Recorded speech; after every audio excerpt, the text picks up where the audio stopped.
सरल श्रीमद् भगवद गीता। गीता चिंतन और बोध। लेखक रामचंद्र जोरवर, दार्शनिक सिद्ध साधक। अध्याय 14, गुणत्रय विभाग योग। कुल श्लोक 27। भाग 59। 5 से 18 श्लोक सत्व, रज और तम 3 गुणों से संबंधित हैं। श्लोक 5 अध्याय 14। सत्व रजस्तम इति गुणा प्रकृति संभवा निबध्नन्ति महाबाहो देहे देहिन्मव्ययम्। विषय, प्रकृति से उत्पन्न 3 गुणों के कारण जीवात्मा का बंधन। अनुवाद। हे अर्जुन, सत्व गुण, रजोगुण और तमोगुण ये 3 गुण हैं जो प्रकृति से उत्पन्न होते हैं और अविनाशी आत्मा को शरीर में बांधते हैं। चिंतन। प्रकृति अनेक गुणों से संपन्न है। मुख्य रूप से सत्व गुण, रजोगुण और तमोगुण 3 गुणों की अधिकता पाई जाती है। भगवान अर्जुन को बता रहे हैं कि इन 3 गुणों से शरीर में जो भावनाएं उत्पन्न होती हैं, वे ही इस शरीर में अविनाशी आत्मा को रखती हैं। प्रकृति के इन गुणों को हम अपने दैनिक जीवन में भी अनुभव करते हैं। इसी प्रकृति से यहाँ अन्न उत्पन्न होता है। वह भोजन सत्व, रज और तमोगुण से भरपूर होता है। यहाँ जो प्राणी उत्पन्न होते हैं वे इसी अन्न से उत्पन्न होते हैं, उसी से उत्पन्न होते हैं। फिर प्रकृति के गुणों की प्रवृत्ति से उन प्राणियों का निर्माण होता है जो जन्म के समय अधिक प्रभावशाली होते हैं। सत्वगुणी आहार के प्रभाव से सत्वगुणी जीव उत्पन्न होते हैं। रजोगुणी आहार के प्रभाव से रजोगुणी जीव उत्पन्न होते हैं, जबकि तमोगुणी गुणयुक्त आहार के प्रभाव से तमोगुणी जीव उत्पन्न होते हैं। हम हमेशा इन 3 प्रकृतियों को मनुष्यों में देखते हैं। इसका कारण उनकी जन्म स्थिति है। सदाचारी लोग हमेशा सत्य पर चलते हैं, अन्याय के खिलाफ लड़ते हैं, ईश्वर की पूजा करते हैं और मोक्ष और मुक्ति की खोज करते हैं। उनके कारण संसार को कष्ट नहीं होता। इसके विपरीत वे संसार के कल्याण के उद्देश्य से इस लोक में जन्म लेते हैं। वे अपने आचरण से इस संसार को सही रास्ता दिखाते हैं और स्वयं आचरण करने की प्रेरणा देते हैं। द्वितीय रजोगुणी प्रवृत्ति के लोग भौतिक सुखों में आसक्त रहते हैं। इन्हें तड़क भड़क वाली जिंदगी जीना पसंद होता है, इसलिए वे हमेशा ऐसी दिखावटी चीजें जमा करते हैं, लोगों पर हावी होने की कोशिश करते हैं। तो ये लोग सारी ताकत, दौलत, इज्जत बटोर लेते हैं और एक दूसरे को दिखाते रहते हैं। उसी में उन्हें संतोष और शांति मिलती है। वे इस शक्ति, धन, प्रतिष्ठा को पाने के लिए अपने प्राणों की आहुति दे देते हैं। इसके लिए वे दिन रात प्रयास करते हैं। तीसरे प्रकार के तमोगुणी लोग हिंसक होते हैं। ये अपने जीवन में किसी चीज की परवाह नहीं करते, बल्कि दूसरों को परेशानी और कष्ट देकर अपने हितों की रक्षा करते हैं। वे लूटे गए धन और दूसरों के धन पर जीते हैं। वे निर्दोष लोगों पर अत्याचार करते हैं और व्यसनों और वासनाओं के आगे झुककर खुद का और दूसरों का भी जीवन बर्बाद कर देते हैं। ये लोग मानव जाति पर एक प्रकार का कलंक होने के कारण इन्हें सबसे नीच, शूद्र, राक्षसी स्वभाव का माना जाता है। इस प्रकार एक ही प्रकार की प्रकृति से उसके गुणों वाले 3 प्रकार के जीव यहाँ उत्पन्न होते हैं और उन गुणों के अनुसार उनका जीवात्मा ही उन्हें इस शरीर में बांधकर उन्हें मोहित कर लेता है। बोध। मूल प्रकृति का सत्व, रज, तमोगुण ही इस प्रकृति की माया है। इस लोक के सभी जीव इन्हीं 3 गुणों से उत्पन्न हुए हैं। इससे उत्पन्न अन्न को खाकर अपना जीवन चलाते हैं। उन गुणों से उस शरीर में नाना प्रकार के भाव उत्पन्न होते रहते हैं। जो इस प्रकृति के इन गुणों को अच्छी तरह से जानते हैं वे अपने आहार को ठीक से व्यवस्थित करते हैं और अपने जीवन को उचित दिशा देते हैं। इस संसार में मनुष्य के पास सबसे अधिक बुद्धि, कौशल है। इसलिए यदि सभी इस प्रकृति के मूल गुणों को जानकर अपने आहार का निर्धारण कर ले तो उन्हें अपनी मोक्ष और मुक्ति का मार्ग अवश्य ही मिल सकता है। श्लोक 6 अध्याय 14। तत् सत्व निर्मलत्वात् प्रकाशकम नाम्यम सुखस्ंगन बध्नाति ज्ञानस्ंगन चांग। विषय, आत्मा से सत्वगुण का बंधन। अनुवाद। हे निर्दोष, उन 3 गुणों में सत्वगुण प्रकाश उत्पन्न करने वाला और विकार रहित है। यह बांधता है क्योंकि यह खुशी के बारे में शुद्ध है और ज्ञान के बारे में गर्व है। चिंतन। गुणों के स्थान पर अस्तित्व की प्राप्ति अधिक अनुभव होती है। प्रकृति के तीनों गुण अपने अस्तित्व को अलग अलग तरीके से व्यक्त करते हैं। इसका सत्व गुण इसका अपवाद नहीं है, क्योंकि यदि उसका अस्तित्व प्रकट नहीं होता, यदि आप स्वयं भावना पर ध्यान नहीं देते हैं, तो आप उसके लिए गुण शब्द कैसे लागू कर सकते हैं। उन्हीं के गुणों ने उनके अस्तित्व का निर्माण किया है। मनुष्य में हमेशा विपरीत होता है। जन्म के समय जाना जाता है, एक निश्चित नाम से जाना जाता है ताकि पालन पोषण में उसका नाम लिया जाए। बाद में जब जातक जवान हो जाता है, परिपक्व हो जाता है, तो जातक कभी भी नाम की तरह अभिनय करते हुए नहीं देखा जाता है। हरिश्चंद्र नाम देने से इस नाम के बहुत से लोग कभी सच नहीं बोलेंगे, कभी अपनी बात नहीं रखेंगे। यह विसंगति लगभग हमेशा ज्यादातर लोगों में पाई जाती है। नाम एक है और व्यवहार उस नाम के ठीक विपरीत है। इसलिए लोग कहते हैं कि यह नाम अब मनुष्य द्वारा संरक्षित नहीं है।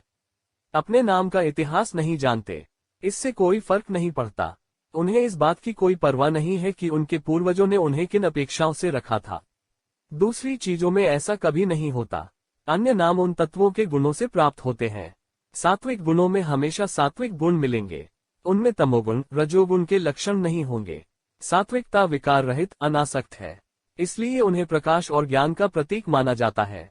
यह विश्व के लिए उपयोगी है। प्रकाश देना, ज्ञान देना, सात्विक होना इस गुण का मूल धर्म है। तो उसमें उसकी अधिकता है, वही उसका अभिमान है। जिन लोगों में इन सत्वगुणों की अधिकता होती है वे शीघ्र ही परमात्मा का ज्ञान प्राप्त कर लेते हैं।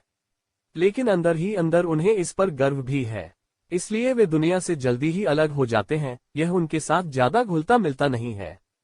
पुरुष प्रकृति को चेतना देता है लेकिन वह उसे छूता नहीं है, उससे जुड़ा नहीं है। चूंकि यह गुण सत्वगुण में प्रधान है, इसलिए इसके गुण भी मनुष्य के गुणों से मेल खाते हैं। वह परोपकार, स्वावलंबन, शिष्टाचार, दया, क्षमा, शांति के गुणों से संपन्न है। पापों से दूर रहता है। इसलिए इस सत्वगुणी संसार के विषय में भगवान कहते हैं, हे निर्दोष। उन तीनों गुणों का सत्वगुण प्रकाश उत्पन्न करने वाला और विकार रहित है। वह आनंद की पवित्रता और ज्ञान के गर्व के कारण बांधता है। बोध, प्रकृति के गुणों के लक्षणों को ध्यान में रखकर हम उसके अनुसार स्वयं में परिवर्तन ला सकते हैं। हम पहले ही देख चुके हैं कि प्रकृति भोजन के द्वारा हमारे शरीर में प्रवेश करती है। यदि हम आत्मनिरीक्षण करें और स्वयं का निरीक्षण करें तो हम अपने कार्यों और व्यवहार से स्वयं के स्वभाव को जान सकते हैं। प्रकृति के कौन से गुणों को हम में बढ़ा चढ़ाकर पेश किया जा रहा है, यह देखकर यदि हम अपने खान पान, व्यवहार और आचरण में परिवर्तन कर ले तो निश्चय ही हम अपना आत्म विकास शीघ्रातिशीघ्र कर सकते हैं। चूंकि प्रकृति का प्रभाव सीधे मनुष्य के भावों और शरीर पर पड़ता है, प्रकृति के इन्हीं गुणों के कारण हमारे शरीर में शारीरिक और मानसिक दोनों प्रकार के विकारों का साम्राज्य निर्मित हो जाता है। सत्वगुण श्रेष्ठ गुण है, यह मनुष्य के लिए अत्यंत आवश्यक है। इसलिए मनुष्य को जानबूझकर इन गुणों को विकसित करना चाहिए जो ज्ञान, प्रकाश और सदाचार के प्रतीक है, और उसे स्वयं को मिलाना चाहिए। श्लोक 7 अध्याय 14। रजो रागात्मकम विद्धि तृष्णासंगस्मोद्भवम् तन्निबध्नाति कौन्तेय कर्मसंगं देहिनम्। विषय, रजोगुण की अधिकता आत्मा को बांधती है। अनुवाद, हे अर्जुन, माना जाता है कि रजोगुण क्रोध, इच्छा और आसक्ति से उत्पन्न होता है। वह इस आत्मा को कर्मों और उनके फल के संबंध से बांधता है। चिंतन, समाज में सबसे अधिक रजोगुण की अधिकता देखी जाती है, जो इच्छा, मोह, क्रोध से भरा है। हमारे आसपास के लोग प्रकृति के इसी गुण का उपभोग कर अपना जीवन यापन कर रहे हैं। हर दिन वे इच्छा और लगाव के साथ काम करते हैं। कर्म करता है तो वे इन कर्मों से बंधे हुए हैं, उनके फल के संबंध से बंधे हुए हैं। रजोगुण की पहचान करना बहुत कठिन नहीं है। इतनी बातों पर अकारण ही क्रोध आ जाए तो निश्चित है कि यह गुण हम में बढ़ गया है। अगर आपके मन में हर चीज के प्रति मोह और आसक्ति है तो यह रजोगुण का लक्षण है। रजोगुण की राशि सत्ता, धन, व्यसनों और वासनाओं में अत्यधिक रुचि है। यश और महत्वाकांक्षा के प्रति बढ़ता लगाव भी इसी रजोगुण का लक्षण है। रजोगुण व्यक्ति को आराम से बैठने नहीं देता। वे उपरोक्त सभी को प्राप्त करने के लिए लगातार मनुष्य को नचाते हैं। वह इस बात पर ध्यान नहीं देता कि हम क्या कर रहे हैं और क्यों कर रहे हैं। वह उनके प्यार और लगाव से सम्मोहित हो जाता है। फिर वह उसके लिए जो चाहे रास्ता अपना लेता है। एक बार जब वह धन का पीछा करता है तो वह अपना जीवन धन की खोज में व्यतीत करता है। जब पैसा खर्च करने का समय आता है तो जीवन दयनीय हो जाता है। जब दान, पुण्य, परोपकार करने का समय आता है तो दुख होता है। पाए के लिए यह एक बुरा सपना बन जाता है। वह समझता है कि धन ही सब कुछ है। वह उसकी आत्मा बन जाती है, लेकिन वह यह नहीं समझता कि यह एक साधन है न कि साध्य। वह उसे अपनी उपलब्धि मानते हैं और राख रंगोली बनाकर जीवन को खुशहाल बनाते हैं। वही बाकी सब के लिए जाता है। हर बात में अति करना उसका स्वभाव बन जाता है। तब मुक्ति, मोक्ष, सच्ची मुक्ति का मार्ग बंद हो जाता है, क्योंकि इसमें परमात्मा का कोई बोध नहीं है।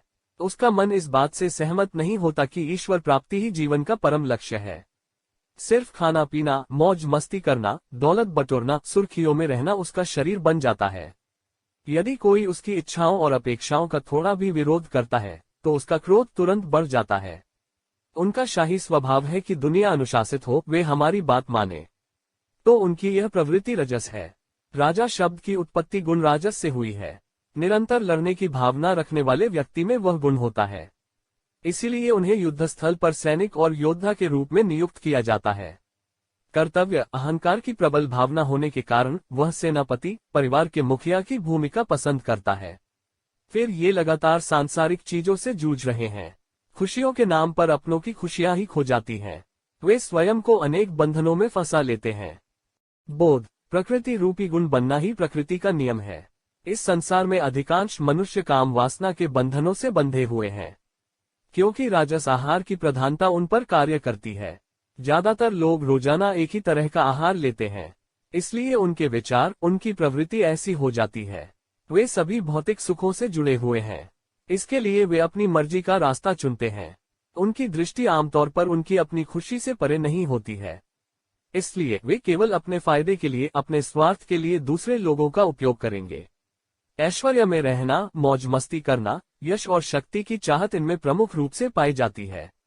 उनके अधिक अधीन होने के कारण वे निरंतर संघर्ष और दुख का जीवन जीते हैं, लेकिन उस आसक्ति के सम्मोहन से उन्हें पता ही नहीं चलता कि वे क्यों और क्या कर रहे हैं। अंत में उनका जीवन भौतिक सुख साधनों के शोर में ही व्यर्थ हो जाता है और वे मुक्ति और मोक्ष की बातों से कोसों दूर रहते हैं। उनका लगाव का बंधन इतना मजबूत है। श्लोक 8 अध्याय 14 तमस्त्वज्ञानजम विद्धि मोहनम सर्वदेहिनाम प्रमादास्य निद्राभिस्तन्निबध्नति भारत। विषय तमोगुण आत्मा को बांधता है। अनुवाद हे अर्जुन, ऐसा माना जाता है कि सभी देहाभिमानियों को लुभाने वाला तमोगुण अज्ञानता से उत्पन्न हुआ है। वह इस आत्मा को परमानंद, आलस्य और नींद से बांधता है। चिंतन मानव जीवन में उन्नति में बाधक गुण ही तमोगुण है। वास्तव में इसे गुण कहना गलत है। यह गुण नहीं बल्कि दोष है। यह मानव जीवन को इतना विनाश और क्षति पहुंचाता है जितना और कुछ नहीं। रजोगुण वाला व्यक्ति एक समय में भौतिक प्रगति कर सकता है, सत्वगुण के साथ वह आध्यात्मिक प्रगति कर सकता है, लेकिन यह तमोगुण दोष किसी भी प्रगति की अनुमति नहीं देता है। इसका फल जातक को भोगना पड़ता है, लेकिन इस दोष का जातक सत्पुरुषों की संगति में आने वालों को नीचा भी दिखा देता है, उन्हें भी पीछे खींच लेता है। इस प्रवृत्ति के लोग कैसे होते हैं, इसका वर्णन भगवान ने सटीक और कम शब्दों में किया है। तमोगुण जो सभी देहाभिमानियों को लुभाता है, अज्ञान से पैदा होता है। यह इस आत्मा को आलस्य और नींद से बांधता है। ये लोग सभी कार्यों और कर्तव्यों में इतने आलसी होते हैं कि इन्हें कोई भी कार्य करने का मन नहीं करता, इनमें उत्साह नहीं आता।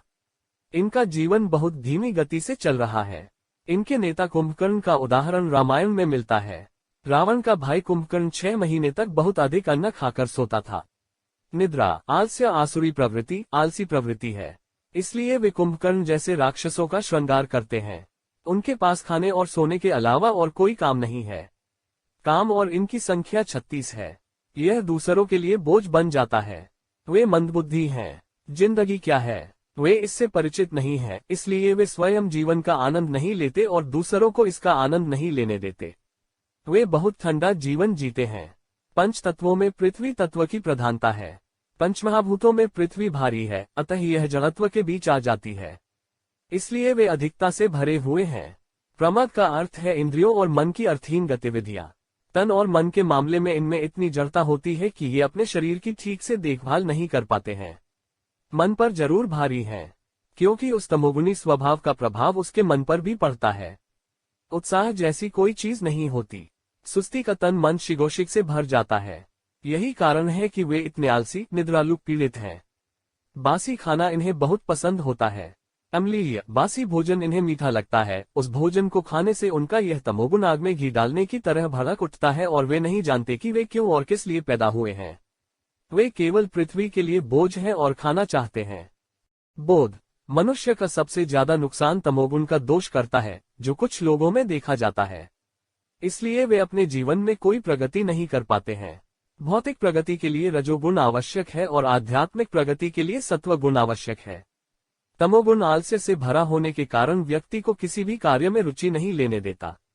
ये लोग ऐसे दोषों से भरे हुए हैं जो मानव प्रगति में बाधक हैं, जैसे कि केवल खाना, लेटना और सोना। इसलिए वो खुद तरक्की नहीं करते और जो लोग उनके साथ होते हैं वो उनकी वजह से तरक्की नहीं कर पाते। यदि वे उन तमोगुणों से मुक्त होना चाहते हैं जो इस राक्षसी प्रवृत्ति की प्रगति को रोकते हैं, तो उन्हें उद्देश्यपूर्ण ढंग से अपने आहार और जीवन शैली में परिवर्तन करना होगा। तभी उन्हें बचाया जा सकता है, उनका स्वभाव बदल सकता है। श्लोक 9 अध्याय 14 सत्व सुखे संजयति राज कर्मणि भारत ज्ञानमावृत्य तूर्ताम प्रमादे संजयत्युत। विषय 3 गुणों के कारण आत्मा का सुख, कर्म और प्रमाद से लगाव। अनुवाद। हे अर्जुन, सत्व गुण सुख उत्पन्न करता है, रजोगुण कर्म प्रेरित करता है और तमोगुण प्रमाद ज्ञान को ढकने के लिए प्रेरित करता है। चिंतन। प्रकृति के तीनों गुणों के अलग अलग कार्य हैं। इनके संपर्क से आत्मा को विभिन्न सुखदायक मिलते हैं। सत्व गुण जीवन में सुख और आनंद पैदा करता है। जीवन सरल हो जाता है। किसी भी भौतिक वस्तु के प्रति आकर्षित न होना, भोजन, दैनिक गतिविधियों पर उचित नियंत्रण रखना, ईश्वर में पूर्ण विश्वास रखना, ईश्वर के बारे में पूर्ण ज्ञान होना इन सत्व गुणों के लक्षण हैं। सदाचारी व्यक्ति कभी किसी का अहित नहीं करता, बुराई की चिंता नहीं करता। यह किसी को नुकसान नहीं पहुंचाता है, इसलिए इसका कोई विरोधी नहीं है। वह प्राप्त स्थिति में संतुष्टि, खुशी मानता है। वह दुनिया में किसी की बराबरी नहीं करता, किसी से मुकाबला नहीं करता। जो मिलता है उसी में संतुष्ट रहता है। खुशी महसूस करने के लिए, खुशी में जीने के लिए इन चीजों की जरूरत होती है, तो बिना संघर्ष के वह इन सब चीजों को प्राप्त कर लेता है, क्योंकि असली परमात्मा ईश्वर उसके साथ खड़ा है। रजोगुण के प्रभाव में व्यक्ति कर्म करने के लिए प्रेरित होता है। यह उसे स्वस्थ नहीं बनाता है। एक काम पूरा होते ही उसका ध्यान तुरंत दूसरे काम पर लग जाता है। वह उन कर्मों के फल की आशा करता है, इसलिए उसके सभी कर्म सकौम हैं। वह उन्हें उनसे कुछ पाने की उम्मीद के साथ करता है, इसलिए उसका इस दुनिया से मुकाबला बढ़ जाता है। दुनिया उसकी ओर देखती है और वह दुनिया की ओर देखता है। यह इस दुनिया के साथ प्रतिस्पर्धा पैदा करता है। प्रतिस्पर्धा संघर्ष की ओर ले जाती है और संघर्ष कई दुखों और कष्टों को जन्म देता है। जीवन से सुख शांति दूर हो जाती है। क्षणभंगुर सुख दुख के झूले में जीवन चलता रहता है, लेकिन उसके पास उन कर्मों से अलग होने की अच्छी समझ नहीं है। सकौम कर्म ही उसका जीवन बन जाता है, उसमें वह अपना सारा जीवन व्यतीत कर देता है। मनुष्य की दुष्टता उसे मनुष्य के रूप में जीने की अनुमति नहीं देती है। एक जानवर की तरह उसका जीवन इन तमोगुणों के प्रभाव से आकार लेता है। उसे आलसी की तरह खाने पीने और बैठने सोने में आनंद आता है। उसका सारा ज्ञान इस तमोगुण के प्रभाव से आच्छादित है। यह भौतिक और आध्यात्मिक जीवन से दूर चला जाता है।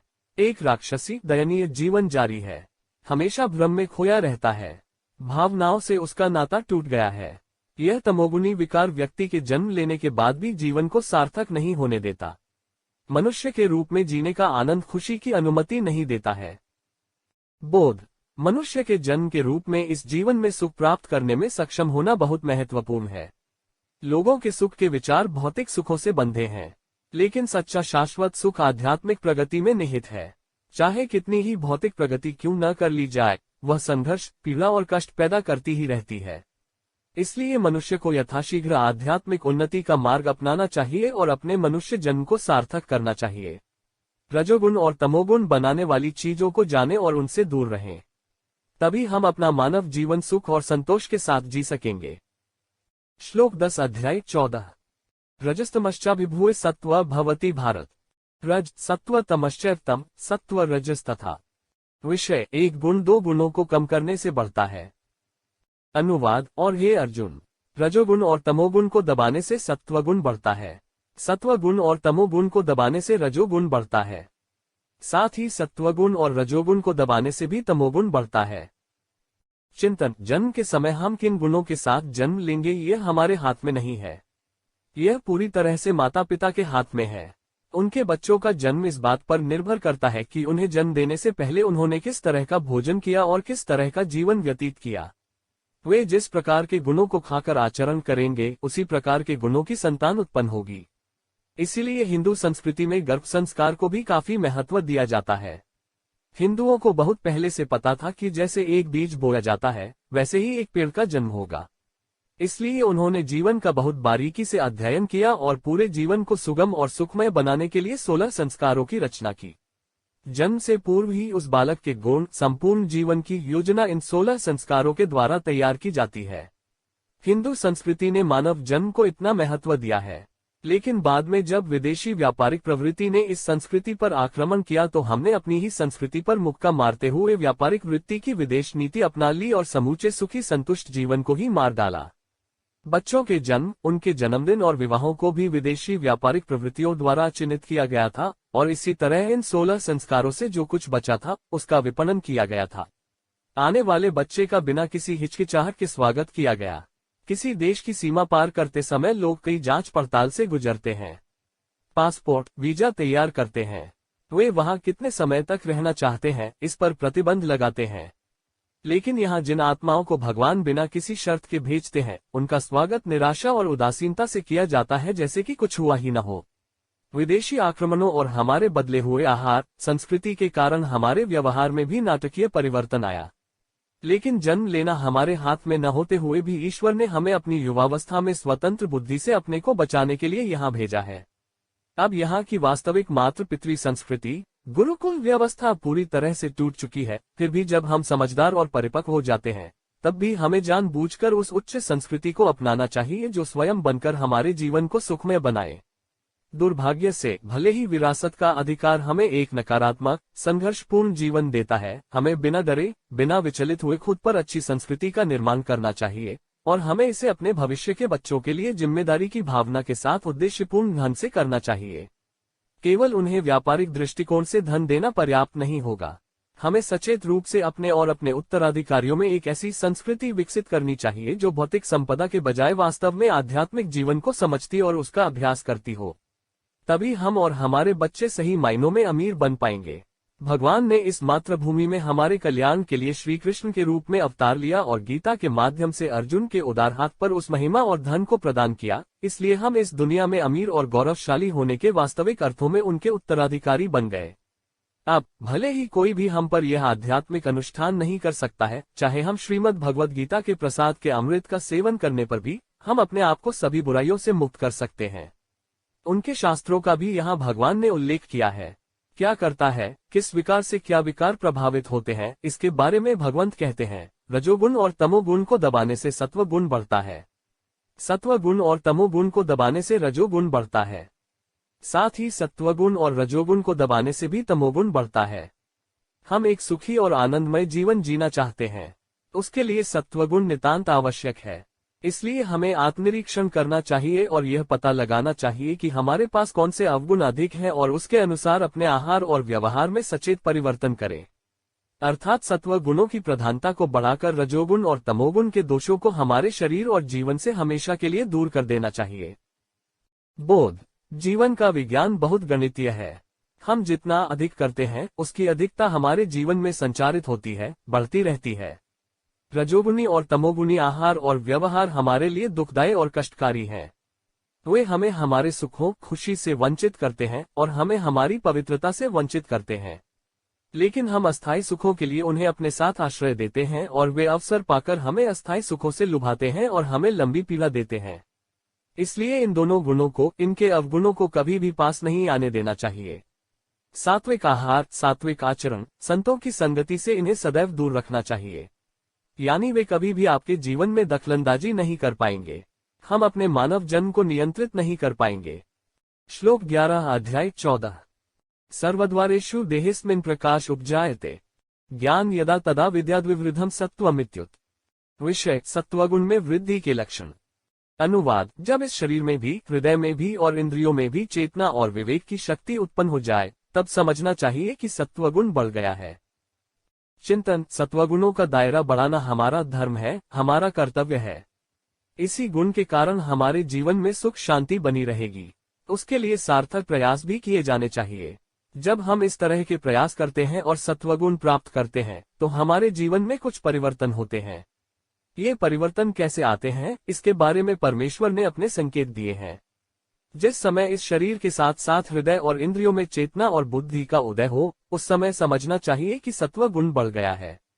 शरीर और हृदय में स्फूर्ति और बुद्धि सद्गुणों को प्रेरित करती है और जीवन में उत्साह पैदा करती है। मन में व्याप्त कुरीतियों की जड़ को उखाड़ फेंकती है। यदि संसार में किसी का अहित करने के विचार मन में न आए, इसके विपरीत मन में सकारात्मक विचार आने लगते हैं कि कोई इस जीवन को संसार के कल्याण के लिए कैसे व्यतीत कर सकता है। जैसे जैसे हमारे मन में विचार होते हैं, वैसे वैसे हमारा व्यवहार होने लगता है। जैसे जैसे शरीर, मन और हृदय में इन सत्वगुणों का दायरा बढ़ता जाता है, हम जीवन के उसी पथ पर चलने लगते हैं। संसार के कल्याण के साथ साथ परमात्मा का आकर्षण उत्पन्न होता है। सबसे अधिक समय उस ईश्वर की खोज में व्यतीत होता है। प्रत्येक कर्म में ईश्वर के दर्शन की दृष्टि आती है। मन में यह भावना प्रबल होती है कि हम जो कुछ भी करते हैं वह ईश्वर के लिए, परमात्मा के लिए किया जाता है। इसलिए सारे नकारात्मक कार्य हमारे हाथों से होने लगते हैं। इसमें कोई पाप नहीं है। हम विकर्मों से स्वतः ही दूर रहते हैं। एक बार जब यह आदत हमारे दिलो दिमाग में घर कर जाती है तो वही आदत शरीर में भी बैठ जाती है। तब शरीर, मन और आत्मा हमेशा उस मुक्त, सुखी जीवन का अनुभव करते हैं। इस संसार की उपस्थिति में यह ब्रह्मांड, ये प्राणी, यह जीवन बिना प्रयास के बीत जाता है। बोध। प्रकृति ने इस दृश्य जगत के लिए 3 मार्ग चुने हैं। वे उसके 3 मूल गुण स्वभाव हैं। मनुष्य में भी ये 3 गुण होते हैं और उसी के अनुसार अपने जीवन को आकार देते रहते हैं। सत्व गुण व्यक्ति को प्रसन्न और ऊर्जावान बनाता है। उसका आचरण उसके विचारों को शुद्ध और पवित्र बनाता है। जीवन में स्फूर्ति पैदा करता है, उत्साह पैदा करता है, बुद्धि बढ़ाता है, बल बढ़ाता है। विवेकशील व्यक्ति अपने जीवन में हर निर्णय सोच समझ कर लेता है। इसलिए उसका दुनिया के साथ व्यवहार और व्यवहार करने का तरीका अच्छा है। इसमें कोई दोष नहीं है। इसलिए वह संसार में जो भी कार्य करता है उसे सोच समझकर और बिना किसी गलती के करता है। इससे उसका दुनिया से टकराव नहीं होता, कोई विवाद नहीं है। लोग उनके विचारों, व्यवहार का सम्मान करते हैं, उसे सम्मान देते हैं। श्लोक 12 अध्याय 14। लोभ प्रवृत्तिररम कर्मणां स्पृहा रजस्येतानि जायन्ते विवृधे भरतर्षभ। विषय रजोगुण बढ़ने के लक्षण। अनुवाद। हे अर्जुन, रजोगुण बढ़ने पर लोभ, प्रवृत्ति, स्वार्थ, फल की इच्छा, कर्मों की दीक्षा, अशांति और सुख की लालसा से प्रेरित सभी उत्पन्न होते हैं। चिंतन। रजोगुण व्यक्ति को निरंतर गतिमान रखता है। वह इसे कभी आराम नहीं करने देता। रजोगुण के कारण मनुष्यों में लोभ और स्वार्थ उत्पन्न होता है। धन और भौतिक समृद्धि का जुनून है। शक्ति और प्रसिद्धि की लालसा पैदा होती है। तब मनुष्य इन वस्तुओं को प्राप्त करने के लिए निरंतर प्रयत्न करता रहता है। गहरी नींद नहीं आती, स्वास्थ्य खो गया है। वह जो आसान है उससे संतुष्ट नहीं है। ज्यादा से ज्यादा पाने की चाहत, कितना भी मिल जाए शूद्र भिखारी की तरह रहता है। कोई दान नहीं है। संचित धन का दान करने का ऐसा कोई दृष्टिकोण नहीं है। खाने पीने का कोई तालमेल नहीं है। हालांकि कुछ भी खाता पीता है। खाने के समय के प्रतिबंध का पालन नहीं करता। रजोगुणी को तीखे गुणों वाला भोजन प्रिय होता है। बहुत गर्म, बहुत नमकीन, बहुत खट्टा, बहुत मीठा खाना पसंद होता है। उसके जीवन में अति शब्द आ जाता है और अति करने से ही वह इस अधिकता से मैला हो जाता है। अत्यधिक घबराहट के साथ एक दूसरा या तीसरा व्यक्ति उसके पीछे फूट पड़ता है। ये पाए के लिए तो जिंदा रहता है, मरता है और अंत में सब कुछ यहीं छोड़ जाता है। कोई भी ऐसा मूर्ख, दरिद्र, अकारण अपनी जान लेने वाला नहीं है। इसमें कोई गंध नहीं है कि भगवान ने हर चीज की सीमा तय की है। जरा सी भी जागरूकता नहीं है, नहीं तो वह भ्रम की तरह अपना जीवन बर्बाद न करता। बोध। अत्यधिक इच्छा के कारण लोग कभी भी बुद्धिमान नहीं बनते। हालांकि यह सब हमारे हाथ में है कि किस बात पर और कितना ध्यान देना है, कैसे जीवन जीना है। हर चीज में वे चरम सीमा तक जाते हैं। उन्हें इस बात का आभास नहीं होता कि उस अतिशयोक्ति के पीछे उनमें जो मानसिक विकार है उसका प्रभाव उनके मन पर है। ये लोग इस चरम इच्छा के निकट रहते हुए भी शूद्र और दरिद्रता से ग्रस्त जीवन जीते हैं। दमड़ी के लिए मर रहे हैं। व्यक्ति उन भौतिक संपदाओं का आनंद भी नहीं उठाता और दूसरों की जरूरत में मदद भी नहीं करता, तो उन्हें कभी पता ही नहीं चलता कि रजोगुण एक विकार है। वे नहीं जानते कि संग्रह करने और प्राप्त करने की प्रवृत्ति कितनी होनी चाहिए, इसकी सीमा क्या है। धन देने से उसमें वृद्धि होती है। वे नियति के अलिखित सिद्धांत को नहीं जानते कि सही समय पर सही जगह पर दिया गया उपहार बदल जाता है और असीम रूप से लौट आता है। इसलिए वे हमेशा शूद्र की तरह आचरण करते हैं, व्यवहार करते हैं और उसी गरीबी में उसी समृद्धि का ढोंग करते हुए जीते हैं। इसलिए उसके जीवन में न शांति है, न संतोष। श्लोक 13 अध्याय 14। अप्रकाशो प्रवृत्तिश्च प्रमादो मोहश्च तमस्येतानि जायन्ते विवृधे कुरुनंदन। विषय बढ़े हुए तमोगुण के लक्षण। अनुवाद। हे अर्जुन, जब तमोगुण बढ़ जाता है तो हृदय और इंद्रियों में अंधकार, कर्तव्य के प्रति विरक्ति, निष्क्रिय गति और निद्रा आदि हृदय को मोहित करने वाली सभी मनोवृत्तियां उत्पन्न होती हैं। चिंतन। प्रकृति का तीसरा स्वभाव जो मनुष्य के लिए अत्यंत हानिकारक है और उसकी उन्नति में बाधक है। यह हमारे शरीर में बढ़ जाए तो हमें कुछ भी करने नहीं देता। जीवन बोझ बन जाता है। यह बुद्धि को पूरी तरह से नष्ट कर देता है। जिन लोगों को तमोगुण की लत लग जाती है उन्हें पता भी नहीं चलता कि वे क्या करते हैं और क्या नहीं करते। ये लोग स्वार्थ भी नहीं जानते और स्वार्थ के बारे में कुछ नहीं जानते। इनका स्वभाव बहुत चंचल होता है। वे खाने पीने, आलस्य करने, आलस्य में रहने, सोने आदि विकारों से भरे होते हैं। उन्हें अपने कर्तव्यों के बारे में कोई जानकारी नहीं है और परवाह नहीं है। वे जहां भी मुफ्त में आलीशान जिंदगी जी सकते हैं वहां जाकर बेशर्मी से रहते हैं। उसके लिए रिश्ते, एहसास और जज्बात सब कुछ लपेट कर रखते हैं। उसे अपनी जान बहुत प्यारी है। यदि वे जरा सा भी बीमार पड़ जाएं तो मृत्यु के विचार से ही भयभीत हो जाते हैं। वे न केवल मृत्यु से डरते हैं, वे सभी कर्तव्यों से डरते हैं। इसलिए इनकी मानसिकता हमेशा नकारात्मक रहती है। ये लोग अपने जीवन को सुचारू और सुखी रखने के लिए किसी को भी धोखा देते हैं। उसके लिए जन्म देने वाले माता पिता को भी धमकाते हैं, अपने जीवन साथी को, अपने बच्चों को भी धमका सकते हैं। ये लोग उनसे खुर्चकर अपना जीवन चलाते हैं लेकिन उनके कल्याण के बारे में सोचते भी नहीं हैं। वे अत्यधिक वासना, हिंसक, आलस्य का जीवन जीने को आनंदमय मानते हैं। बासी भोजन और नशीले पदार्थों का सेवन करने में इनकी रुचि होती है। वे डंडे का काम नहीं करना चाहते। काम आने पर वे भाग जाते हैं। वे मेहनत नहीं करना चाहते। तो ये लोग दुनिया के लिए केवल एक बोझ हैं। वे संसार के किसी काम के नहीं हैं। बोध: मनुष्य ऐसे जीवन के लिए निरंतर प्रयत्नशील रहता है जिससे जीवन तेज और सुखमय हो। लेकिन तमोगुणी लोग इस श्रेणी में नहीं आते। ये बड़े आलसी, निद्रालु, बुद्धिहीन होते हैं। वे मनुष्यों में केवल इसलिए मौजूद हैं क्योंकि वे पैदा हुए हैं। वे स्वयं आगे नहीं बढ़ते और जिन पर वे निर्भर होते हैं उन्हें वे आगे नहीं बढ़ने देते। उनका धर्म है बैठकर खाना और कोई काम न करना। इसके अलावा उन्हें एक मजबूत भावना है कि दूसरों के जीवन पर जीने का हमारा अधिकार है। वे दूसरों पर इस अधिकार का बोझ डालते रहते हैं कि लोग हमें देते हैं, जीते हैं, जिसका अर्थ है कि वे हमारे लिए बहुत कुछ नहीं करते हैं। तमोगुण की प्रधानता के कारण उनमें ये अत्यंत निंदनीय दोष उत्पन्न होते हैं। चूंकि उनमें भी आत्मज्ञान का अभाव होता है और किसी प्रकार का ज्ञान नहीं होता है, इसलिए उस निंदक पिंजरे से बाहर निकलना कठिन होता है। सौभाग्य से अगर आपको कभी दुनिया को देखने और उस अवसाद से बाहर निकलने की बुद्धि मिलती है तो आप अपने जीवन में कुछ सार्थक कर पाएंगे। लेकिन इसके लिए उन्हें पूरी ईमानदारी और लगन के साथ प्रयास करना चाहिए। श्लोक 14 अध्याय 14 यदा सत्त्वे प्रवृद्धेतु प्रलयम याति देहभृत तदोत्तमविदं लोकान्मला प्रतिपद्यते। विषय: सत्व गुण बढ़ने पर मृत्यु का फल। अनुवाद: जब यह मनुष्य सत्व गुण के उच्च स्तर पर मरता है तो वह अच्छे कर्म करने वालों के शुद्ध पारलौकिक स्वर्ग में जाता है। चिंतन: कई लोग मृत्यु के बाद के जीवन को लेकर भी चिंतित रहते हैं। क्या हम मरने के बाद स्वर्ग में जाते हैं, नरक में जाते हैं, मनुष्य के रूप में पुनर्जन्म लेते हैं या पशु पक्षियों की तरह शूद्र योनि में जन्म लेते हैं? पुनर्जन्म हमारे कर्म पर निर्भर करता है, वही उसका फल है। हमारा जन्म किस योनि में होगा यह इस बात पर निर्भर करता है कि हमने अपने ऊर्ध्व जीवन में कितना सकाम कर्म किया है और कितना निष्काम कर्म किया है। आत्मा को एक बार शरीर मिल जाता है तो वह दोबारा नहीं मिलती।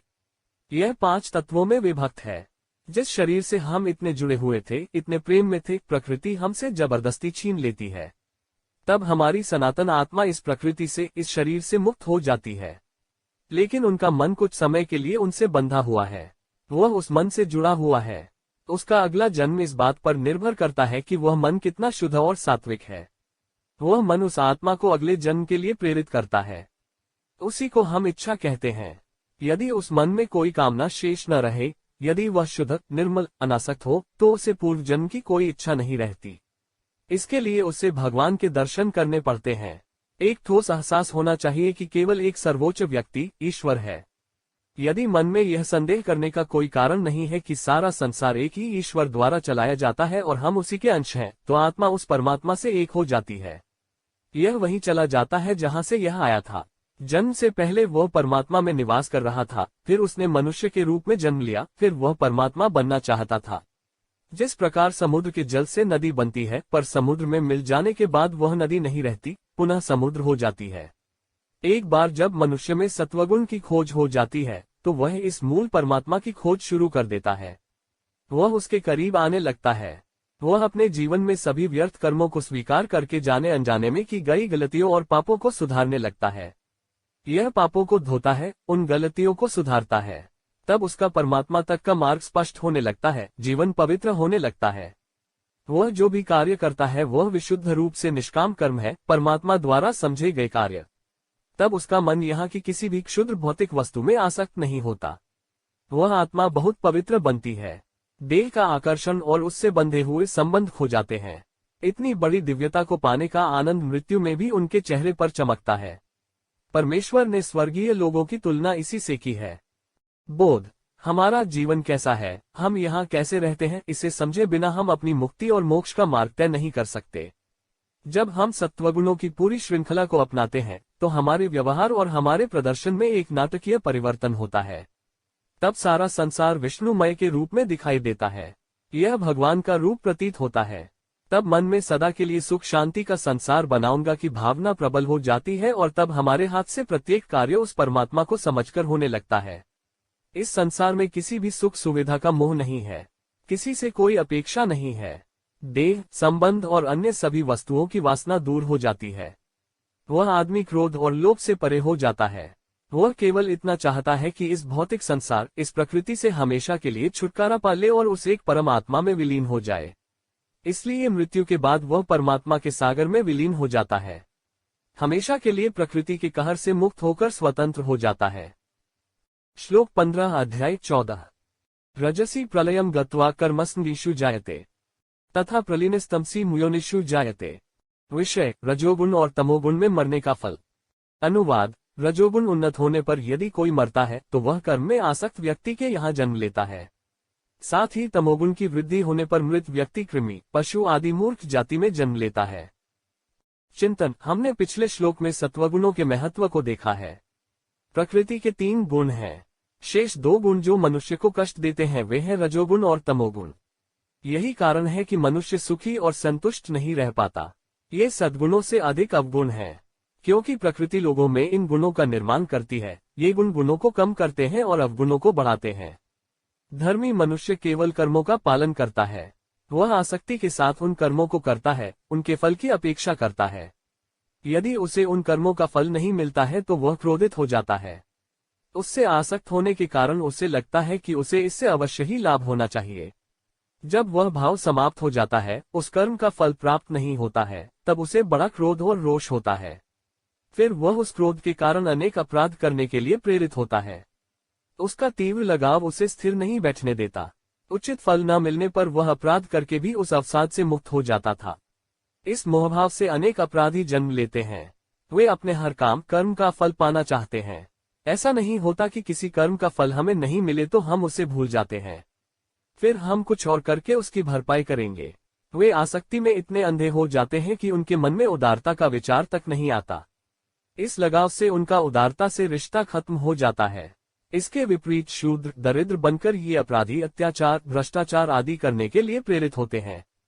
जैसे जैसे लोग अपने जीवन में संग्रह की भावना से रहते हैं, वैसे वैसे असंतुष्ट भी रहते हैं और वही असंतोष उनके मन में घर कर लेने के बाद चिपक जाता है। मृत्यु और उन्हें एक इंसान के रूप में पुनर्जन्म लेने के लिए मजबूर करता है। तमोगुणी वृत्ति वाले लोगों के साथ भी ऐसा ही होता है। जीवन क्या है ये लोग नहीं जानते। जैसे जानवर इस दुनिया में पैदा होता है वैसा रहता है और वैसा ही जाता है। जन्म का रहस्य और ये बुराई से जुड़े नहीं है। इनका जीवन केवल खाने और सोने में ही बीत जाता है। विवेक का इससे कोई संबंध नहीं है। इसलिए भगवान कहते हैं, जब तमोगुण बढ़ जाता है तो मृत व्यक्ति कीड़ा, पशु आदि जाति में जन्म लेता है। बोध, मनुष्य देवत्व और पशुता के बीच का एक चरण है। प्रकृति के नियमों के अनुसार मनुष्य के लिए पुनर्जन्म के 3 मार्ग उपलब्ध हैं। पहला तरीका है सत्व गुणों का अभ्यास करके दिव्यता प्राप्त करके परमात्मा के साथ एक हो जाना। दूसरा तरीका है सद्गुणों का अभ्यास करना और कर्म करते रहना। कर्म के प्रति निरंतर लगाव। मानव जन्म कर्म का जन्म है। मृत्यु के बाद यदि कर्म और उसके फल के प्रति वह आसक्ति मन में बनी रहे तो मनुष्य फिर से मनुष्य के रूप में जन्म लेता है। तमोगुण से तीसरा मार्ग प्राप्त होता है। इतने छोटे जानवरों और कीड़ों का जन्म इसी के हाथ में है। यदि आप अपना जीवन केवल पशु के समान खाने, सोने और आलस्य में व्यतीत करते हैं तो आप एक मूर्ख, विवेकहीन पशु के रूप में जन्म लेते हैं। श्लोक 16 अध्याय 14। कर्मण सुकृत्स्याहु सात्विकम निर्मलम फलम रजसस्तु फल दुःखम अज्ञान तमस फलम। विषय, सात्विक, राजस और तामस कर्मों का फल। अनुवाद, सात्विक अर्थात सुख, ज्ञान और वैराग्य आदि सात्विक कर्मों के शुद्ध फल का उल्लेख है। रजस कर्म का फल दैख और तामस कर्म का फल अज्ञान कहा गया है। चिंतन, 3 प्रकार के लोगों को प्रकृति द्वारा रचित तीनों गुणों और उनके कर्मों का भिन्न भिन्न प्रकार का फल प्राप्त होता है। सत्वगुणों का आचरण करने वालों के सात्विक कर्मों से सुख, ज्ञान और वैराग्य जैसे शुद्ध फलों की प्राप्ति होती है। प्रत्येक जीव अपने जीवन में सुख की कामना करता है। कुछ साल पहले लोगों के पास आज जितने सुख के आधुनिक साधन नहीं थे, फिर भी वे लोग आज के लोगों से 1000 गुना सुखी थे, क्योंकि उनका प्रकृति से सीधा संबंध था। प्रकृति में पैदा होने वाले ताजे, रसीले फलों से उन्हें खाद्यान्न मिलता था। उन्हें इसका प्रजनन करने की आवश्यकता नहीं थी। चूंकि खाने के लिए मुंह कम और जमीन ज्यादा होती थी, इसलिए ऊपरी बारिश में जो कुछ भी उपजता था उसमें उनका बड़ा आजमाइश होता था। अब लोग संकर फसलों और फलों पर रहते हैं। तब वे प्राकृतिक भोजन फलों पर रहते थे। वे तब आधुनिकता नहीं चाहते थे, वह प्रकृति के सानिध्य में रहते थे। आज का व्यावसायिक रवैया हमें वह सात्विक भोजन करने की अनुमति नहीं देता है। लोग 2 जिंदगियों को खिलाने के लिए शहरों की ओर भागते हैं, क्योंकि अब उनकी पुश्तैनी जमीन भी विरासत में उनके पास नहीं बची है। उनके पास घर बनाने के लिए भी पर्याप्त जमीन नहीं है। इसलिए ये लोग व्यवसायकृत शहरों की ओर भाग रहे हैं ताकि वे जो कुछ कर सकते हैं अपना भरण पोषण कर सकें। किसी तरह दिन चलते रहे हैं, क्योंकि हम संकर अनाज, प्रसंस्कृत खाद्य पदार्थ खाकर पैदा हुए हैं। यही खाना उनकी सेहत खराब करता है। लोगों को सात्विक भोजन मिलना अब मुश्किल हो गया है। इसलिए आज का समाज, आज की पीढ़ी रजोगुण और तमोगुण के प्रभाव में जा रही है। इनमें रजोगुण के स्वभाव की प्रचुरता सर्वत्र दृष्टिगोचर होती है। आधुनिक जीवन शैली के प्रति मोह और इसके लिए आवश्यक धन दौलत उन्हें दूर भगा रही है, पसीने पसीने कर रही है। इस अत्यधिक इच्छा के कारण उन्हें दुख के सिवा कुछ नहीं मिला, क्योंकि इस होड़ में पूरी दुनिया नीचे आ गई है। फिर कोई किसी को आगे नहीं जाने देता। हर कोई एक दूसरे की टांग पीछे खींच रहा है और खुद आगे निकलने की कोशिश कर रहा है। यहाँ कोई किसी को सुख से रहने नहीं देता। इसे खाने वाले आलसी लोगों की कमी नहीं है। परिवार में कोई न कोई कमाता है और बाकी खुद खाते हैं। इसलिए इस दुनिया में ऐसे लोगों की भरमार है। अपने इस अवगुण के कारण वे कोई कार्य भी नहीं करते, कोई भी मानसिक और शारीरिक परिश्रम करने को तैयार नहीं होते। इसलिए उन्हें अनुभव और ज्ञान से लाभ नहीं होता है। चूंकि वे नासमझ के रूप में पैदा होते हैं, वे दुनिया के लिए एक बोझ के रूप में मरते हैं। वे अज्ञान में जन्म लेते हैं और अज्ञान में ही संसार को छोड़ देते हैं। बोध, लज्जित जीवन जीने में कोई सुख नहीं है। इसके अलावा उस जीवन में कोई गति नहीं है। इसलिए ऐसे जीवन में सुख, ज्ञान और वैराग्य का कोई लाभ नहीं होता। किसी प्रकार का सुख नहीं रहता। इसके लिए सात्विक जीवन जीना जरूरी है। लेकिन जैसे जैसे दुनिया की भड़कीली व्यापारिक दुनिया जोर पकड़ती है, बहुत से लोग इसे स्वीकार कर लेते हैं। वे सत्वगुणों का शुद्ध जीवन जीने की कोशिश नहीं करते।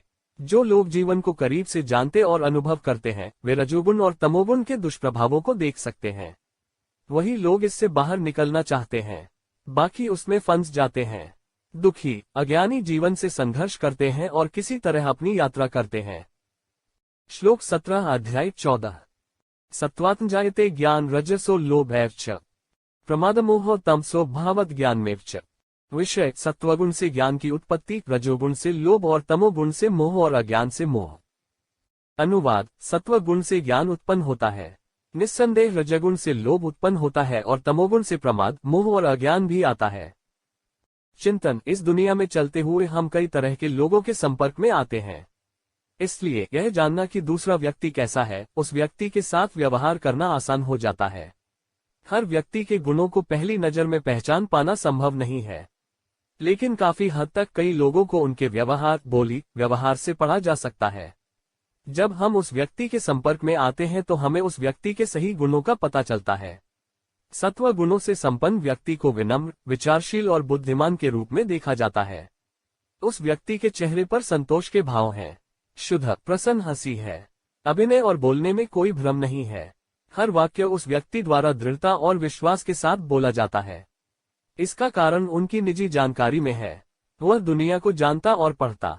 संसार से भी गहरे परमात्मा से उसका संबंध है, उसके प्रति उसकी पूरी आस्था और भक्ति है। इसलिए ऐसे व्यक्ति को संसार से कोई शिकायत नहीं होती। उसे दुनिया से कोई उम्मीद नहीं है। जो ईश्वर को जानता है वह इस शुद्ध संसार के मोह में नहीं पड़ता। ईश्वर का ज्ञान उसकी सबसे बड़ी उपलब्धि है। इसलिए वह इतना शांत और ईमानदार है। उसके मन में किसी के प्रति द्वेष, ईर्ष्या या शत्रुता की भावना नहीं है। एक बार जब वह भगवान से मिल जाता है तो वह इस दुनिया से कुछ भी उम्मीद नहीं करता है। तो वह ऐसा है, प्यार करने वाला, स्वतंत्र, सरल। प्रबोधन। सब जानते हुए भी रजोगुण पुरुष की प्रवृत्ति लोभी होती है। वह शक्ति, धन आदि चाहता है, शोहरत की चाहत होती है, इसलिए वह सब कुछ इकट्ठा करने की कोशिश करता है। उसे धन मिल रहा है, जितना धन वह किसी भी तरह से प्राप्त कर सकता है। वह सत्ता के लिए, शोहरत के लिए, दिखावे के लिए लोगों को इकट्ठा करता है।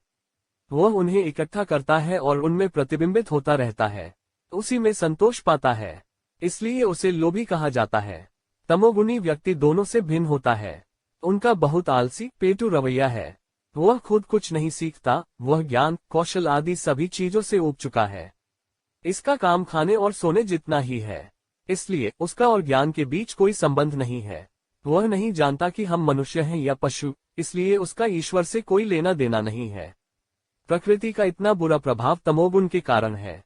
ये अज्ञानी की मूरत कहलाते हैं। बोध। हमें यह जानने की जरूरत है कि प्रकृति अपनी मूल त्रिगुणात्मक प्रकृति के माध्यम से हमें कौन से गुण प्रदान करती है। क्योंकि प्रकृति के इन तीनों गुणों को जानकर हमें कौन से गुण प्रबल हैं, इसकी पहचान करना और उन गुणों को जितना हो सके कम करके सत्वगुणों का अभ्यास करना ही हमारा धर्म है। क्योंकि सत्व गुण हमें ज्ञान, सुख, शांति, संतोष, वैराग्य के गुण देता है। उन गुणों के आधार पर हम परमात्मा को प्राप्त कर सकते हैं और यही हमारे मानव जीवन का मुख्य लक्ष्य है। रजोगुणी व्यक्ति लालची होता है। अगर हमारे अंदर लालच के दोष हैं, तो हम उन्हें सचेत रूप से दूर कर सकते हैं। तमोगुणी मनुष्य आलस्य, अज्ञानता से भरा हुआ है। यह बात यदि हम जान ले तो निश्चय ही हम इन विकारों से अपनी रक्षा कर सकते हैं। सचेत रूप से सत्वगुण का अभ्यास करके हम इस रजोगुण और तमोगुण को दूर रख सकते हैं और जीवन भर खुद को सुधार सकते हैं। श्लोक 18 अध्याय 14।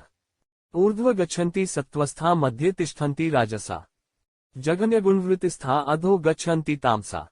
विषय, पुरुष की गति का सात्विक, रजस और तामस चित्रण।